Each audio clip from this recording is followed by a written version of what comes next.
Hey guys, this is Andreas from Nothing But Tablets and welcome to episode 5 of the Android screencast.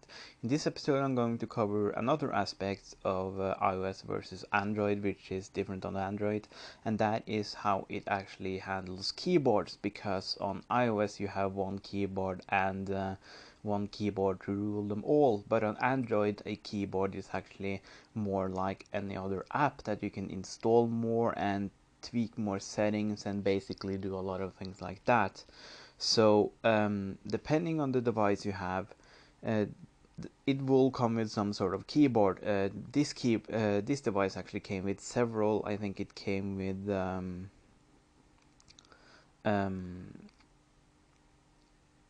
swipe and some sort of Samsung's keyboard and a stock keyboard already installed, so these top three ones. Swipe is actually a third-party keyboard, so that's something Samsung put in there just to be nice basically. And on top of that I have also installed several third-party keyboards. So as you can see right now I'm in the main device settings under language and input and under configure input methods. So you can see these check marks under each of the keyboards, and that basically allows you to enable and disable keyboards that you install, because if you just go to the market and install a keyboard, you will need to go in here and actually enable it before you can do anything. And if I just deselect the keyboard and then select it again, the reason why is going to be apparent, because it warns you that this input method may be able to collect all the text you type, including personal data like passwords and blah blah blah.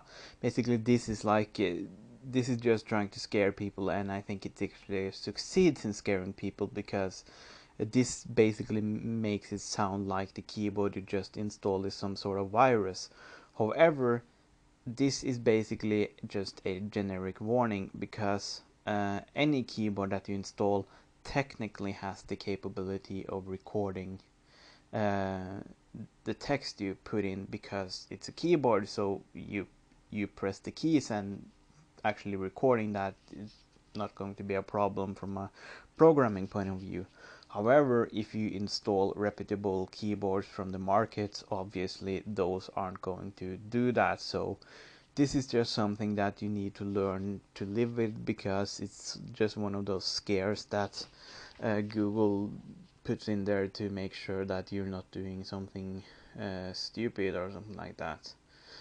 So you can't actually disable these built-in ones, at least not on this device, but just because all of these are enabled don't mean that there will pop up like 7 keyboards when I start typing.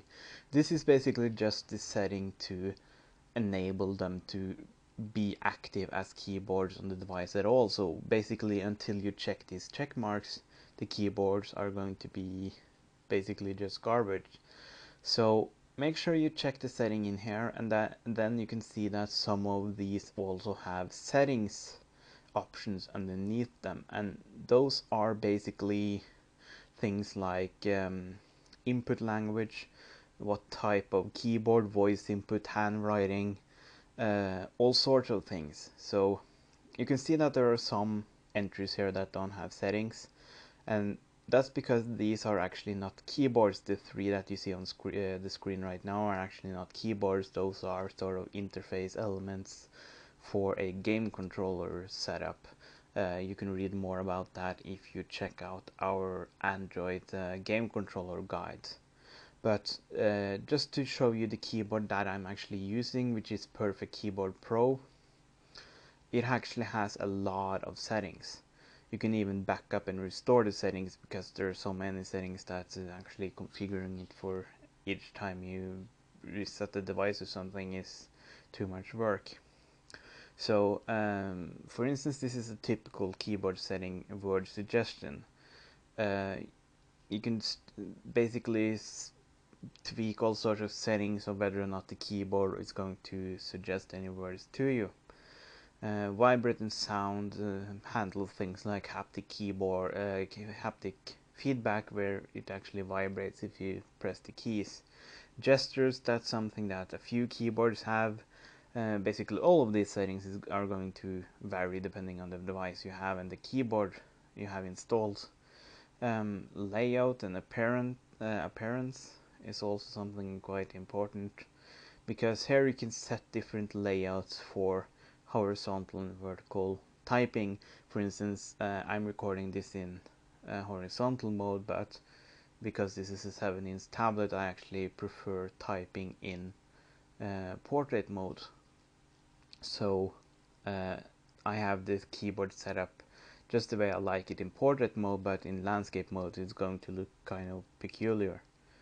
But all these settings are going to vary depending on the keyboard, so that's basically just something you have to play around with and sort of see what happens. But if we go into, let's just go into Google Play, that's an easy way to get to a text input area. And that's just enter the search box. And then my keyboard, which is Perfect Keyboard Pro, is going to pop up. And this is the way I have configured it in landscape mode. The keys are flat and I don't actually like this keyboard. Let me just turn it around, and you can see that if it just decides which way I'm actually holding it, you can see that I've configured this one to be much easier to type on. So just keep in mind that this is a 7-inch tablet, so it's quite an easy experience to type in portrait mode. But let's get the video back in the right orientation. So many of the Android keyboards have a few features that you won't necessarily find on iOS, like the ability to use voice input, or basically just minor things like I really like this ability to just swipe from one language to the other if you have many languages installed like I have, because I'm Norwegian. So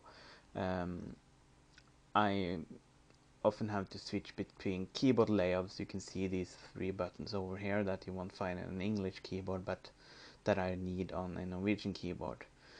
So if you switch to another keyboard, you can see sort of let's see if I can find swipe. Swipe is a very popular keyboard because it uses a rather peculiar input method, where instead of actually tapping each key, you sort of drag a pattern from key to key, and then it sort of uses word suggestions to try to guess what you wanted to type. So if you want to type like, I don't even know what language this is set up on right now, I think it's English, but if I wanted to type English, I would drag between the letters, and that didn't work. I actually don't like swipe, so I'm not really all that into how it works and everything, but I know it's a very popular keyboard, and it just goes to show how you can actually get functionality that's very atypical for keyboards by installing third-party keyboards. And let's try another one, like I think it's Go keyboard, that has a bit more sort of settings and stuff than the others. Apparently that one is broken or something, because there we go, it's just slow. So Go keyboard is set up to always type in full screen mode, which means that the text input field is always sort of blown up to cover the other half of the screen. That's a setting you can tweak. Go keyboard also have a lot of different things, like well, you can see it on yourself right here.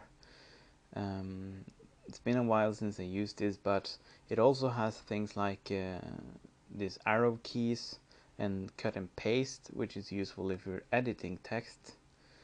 And it's also apparently displaying ads, which is not something you actually want on a keyboard. So if you wondered why I'm not actually using it, there you have it. I really haven't been using these keyboards for a while, so goes to show how you can actually get functionality that's very atypical for keyboards by installing third-party keyboards. And let's try another one, like I think it's Go keyboard, that has a bit more sort of settings and stuff than the others. Apparently that